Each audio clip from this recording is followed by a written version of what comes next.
Building stress resilience and building an SOS plan.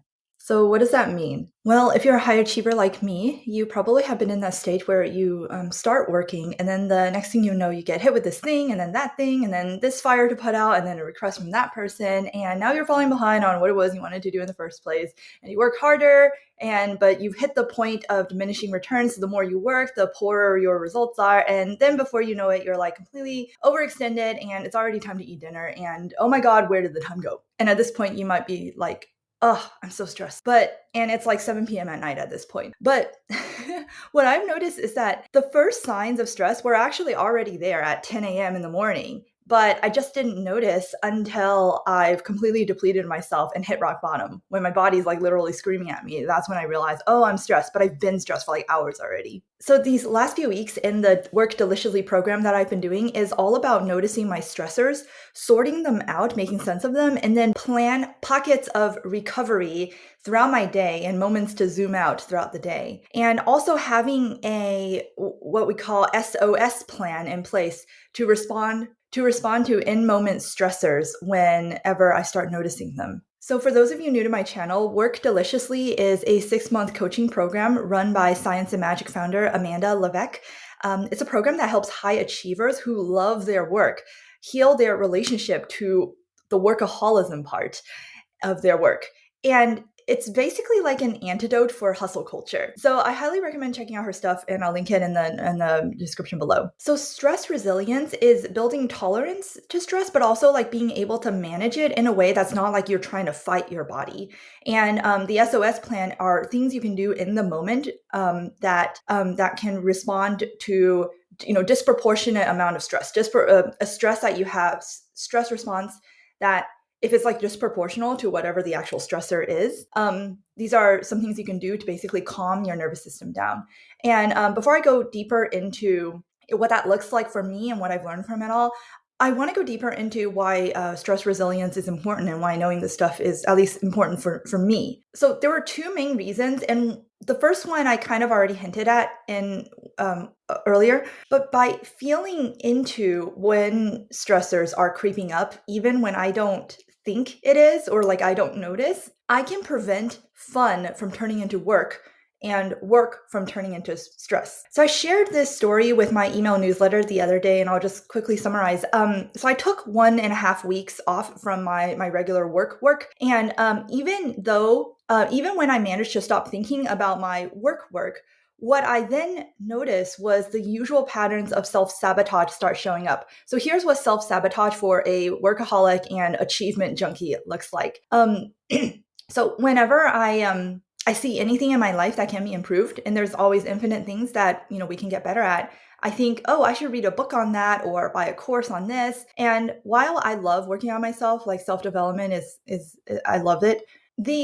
When these thoughts are like I should thoughts, when they are coming from a place, not from a place of spark joy, but from a place of like scarcity, not enough, right? Like the scarcity or the not enoughness, that's my red flag to know that this is self-sabotage and not an inspired action talking. Historically, when I've given into this urge during my breaks, I ended up more anxious after my vacation than when I started, because now I have all these self-improvement projects I need to complete on top of my actual work that I now am coming back to. So after practicing paying attention to my stressors, I was able to catch this shift happening more quickly. And I realized, in the past I was thinking, oh, is there something wrong with the work I'm doing? Do I need to change it a little bit so that I feel less stress or less burnt out on it?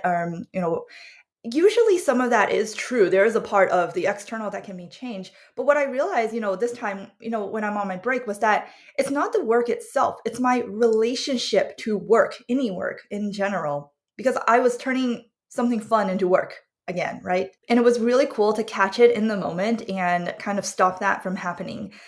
So through all the stuff that I'm doing, I'm finally figuring out, for like the first time, it's becoming really clear to me what the difference is between an inspired spark joy action versus an I should or not enough motivated action, and what they feel like for me. And I'm going to be creating another video on this exact topic of like what the difference is between the two in the future. So look out for that. Okay, the second reason of why this is so important is what I call seeing reality. So this is a bizarre story.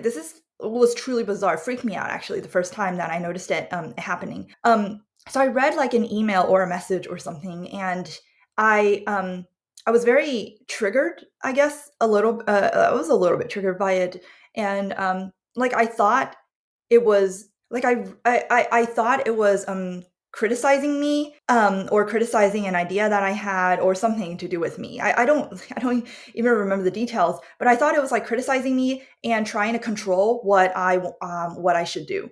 Okay, that was kind of the gist of it. And then I asked myself, right? I did my SOS. I implemented my SOS plan, which I will go over later, so that I can like zoom out. And then I asked myself, can I see the situation differently? And of course, the answer is yes. The answer is always going to be yes, because there's always like an infinite number of ways you can see the same situation, right? So I'm like, yes. Okay. I don't need to know how I can see this situation differently. I just know that, yes, I can see the situation differently. Okay.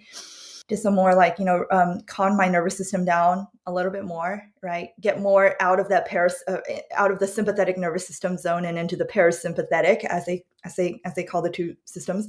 And then when the charge, right, the charge of the emotions basically transmuted and faded on their own, I went back to that message and then I read it again. And this time it was so bizarre. Like I wasn't trying to force myself to read it a different way. I just read it with clearer eyes, and the message was actually supporting me and my ideas, and it was offering to help rather than offering to control me. It was offering to support me. Like it was the same message. I'm pretty sure the words were literally the same, but it freaked me out so much. And I was like, whoa, like I felt like I jumped realities. I'm like, it's so interesting that you literally can perceive a different reality when you are in tunnel vision survival mode versus when you are in like, you know, like the full awareness exploratory mode, I guess.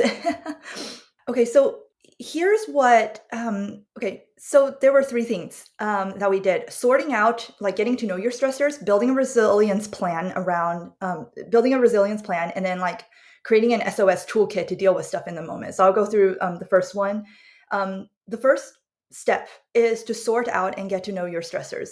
So I mentioned that a little bit in my previous videos in this series, but it's basically paying attention to what stress feels like for you. Now, at first, it started out with only obvious stressors, right? Like the stuff where it's like I'm like in my head and just like, oh, I want to like freak out. I don't know. Because those were the only types of stressors that I noticed. Like moments where I realized that, oh, I'm really, really falling behind on something, or I think someone's mad at me, or I have a very frantic client and some of that energy is kind of like discharging onto me a little bit. Like those moments are obvious moments for me. However, as I keep doing this practice, I notice when I get stressed, when I notice myself getting stressed, what does it feel like in my body? And then as I basically kept collecting data on what it feels like in my body, I started noticing less obvious things that were stressing me out because I would feel my body clenching first. So for me, stress almost always, like there's some, my breathing is a little shallower, but also the most obvious sign is that my chest starts clenching and tightening up. And there's actually a biological reason for why this happens, because your chest is working extra hard to pump blood to, all your motor control so that you can like run away from the tiger, right? I just think it's so cool how there's like a biological explanation for everything. Anyway, yeah, it's made me really just appreciate my body a lot more. Anyway, and not want to control my body as much as I used to. Okay, so back to the story. So it would be just very little things. Like I would read a text message and then I noticed my chest start tightening up and I'd be like, oh, that's interesting. Am I stressed right now? And then I'm like, yeah, I realized that when I read this text message, I thought these thoughts. I didn't notice I was thinking those thoughts. I noticed my chest tightening first. So the triggers for noticing became reversed. Instead of noticing it in my head and then being like, oh my God, my body is really tired and exhausted, I noticed it in my body first. And I'm like, oh, my body's getting like a little revved up. What's going on in my head?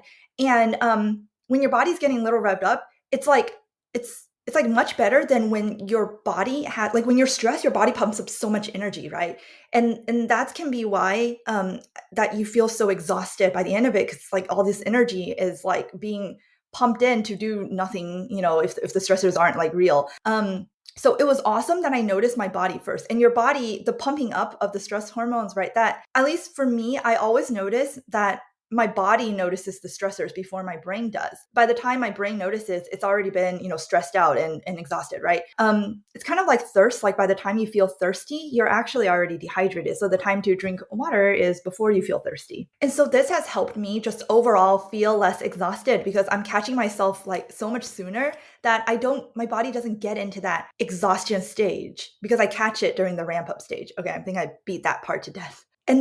And the next part is, after you notice the stressors, is to classify them into categories. So two of the categories are internal stressor versus external stressor. And one of the things I realized is that pretty much all of my stressors were internal, because it wasn't the thing that happened. It wasn't like the email that made me, that stressed me out. It was my interpretation of what that meant, my assignment of meaning. And I realized that, oh my God, I assign meaning to like so much things that don't need to have meaning. And I might create a future video on this as well, how I started like the story of where I saw different realities, like that kept happening over and over again, where I kept seeing different realities from my stressed tunnel vision mode to my diffused awareness mode. And this was also the point, as I was like categorizing these scenes and noticing the stressors, where I noticed the difference in my body between what feels like an inspired spark joy action versus an I should, not enough action. Okay, so the second step is building a stress resilience plan. So as I was collecting all this data, I was noticing a pattern in what were the things that stressed me out the most, and can we adjust them either externally or internally? So I'll cover external adjustment first. One of the things that we did for me was come up with a new system of doing to-do lists. Like I had to-do lists that were way too long, and it was making me feel like, I was falling behind all the time. And I won't go into too much detail here, but comment below if you're interested in hearing about how I do my to-do lists. And the part I really want to talk about is we also implemented pockets of recovery throughout the day to anchor myself into a rhythm for recovery. So the thing is, stress isn't bad. I think we all know this by now. It's just that the way you use it in modern day, it isn't always being channeled in the most healthiest way. So for example, like in the past, when we were using stress for actual survival, like to look for food or run away from lions, or we have this huge burst of energy, right? And a huge burst of energy is efficiently and effectively used to get us out of danger or help us look for food, right? And then after we use up all this huge burst of energy, we would rest and recover. That's what our ancestors did. Now, instead of having this huge burst of like these bursts of stress and then recovery, bursts of stress and recovery, we have like low grade stress throughout the day with like zero recovery. And the low grade stress can be looking at emails, not being able to find your keys, cat poops on the floor, or whatever, right? And you get this huge burst of energy still, but there's like nothing to really like this small little pipe to funnel that energy through, because the email is not a tiger. And then it feels like you're energetically constipated. So you're like, just bottle up and with all this energy, and at the same time, you don't give yourself, we don't implement recovery into our days. Sleep is probably the only form of recovery most of us have these days. And even that one, we tend to deprioritize. So in our work, Amanda helped me pick out 3 short and sustainable yoga practices to do throughout the day. And this is very important. She made a point that rather than try out a bunch of different things, because originally I was just like, in the morning, I'll just do a yoga and then I'll just pick whatever yoga I want in the morning. She recommended I stick to one, like the same thing, and deepen my experience with that one thing rather than try out a bunch of different things and see what changes and if I notice anything changing about myself and my relationship to work and life. And what I found was that when I started doing the same short practices day over day, well, first of all, I stopped needing to check the screen to make sure if I was doing everything right? So I was left, because I've like basically memorized the movements. They've become like more and more intuitive over time. So I was less in my brain and more in my body the more I practiced the same routine over and over again. And so what happened was, as she explained to me, was I was shifting from learning mode to this more being in the flow mode. And that made sense because I noticed like my body, as I was less in my head and making sure I was doing everything right, I also stopped following exactly what the instructor was doing, right? I stopped mimicking what the instructor was doing. And I was doing the movements, but adding in my own other like intuitive movements to it as well. Like sometimes we would be doing cat and cow, and I'd want to like rotate, like move my hips around as well, because that was what felt good to me. And so the other way this was explained to me was that as you deepen into one practice, your brain is shifting from learning mode, which is in this, high frequency mode of alertness that's closer to your survival mode brain, right? It shifts from that to a more lower frequency relaxed mode, a more relaxed state. And that's where I realized my body felt safe enough to fully relax and explore with other more intuitive movements. It was like within this structured container, this anchor, that's where I felt safe to flow. And I think safety is a very important word. And what was fascinating was that I was noticing this as an analogy for how I experience all areas of life. Like I've always had a love-hate relationship with structure and schedules, and now I know why. Because I need structure in order to feel safe. But within that structure, I also need space for full expression. And this applies to work, relationships, my diet, everything. And I did notice new things about myself each time I did these short 15-minute practices. And this leads me to the internal adjustments that we did. So the internal adjustments are mindset shifts, and we came up with affirmations for me to use. And Amanda's really great at coming up with affirmations and tailoring them to you. So for me, I have FOMO, fear of missing out, around not doing things, especially self-improvement projects. So one of my affirmations was, I am whole and complete exactly as I am. And another one was, I trust myself, which I've already talked about before. And I trust in the divine timing of my life. So this one's for like, even if I'm falling behind or think I am, I still trust that everything gets to work out. And I noticed that. So affirmations is all about word choice, and it really matters that you pick words that resonate with you. So for instance, I am enough doesn't really resonate with me anymore, but I am whole and complete, those words, they evoke feeling in me. And so I recommend trial and erroring with different words and using your emotional reaction as a compass for whether or not these affirmations actually resonate with you. Okay, so what was interesting was that as I was easing into my yoga sessions, I started to experiment more with my awareness as well.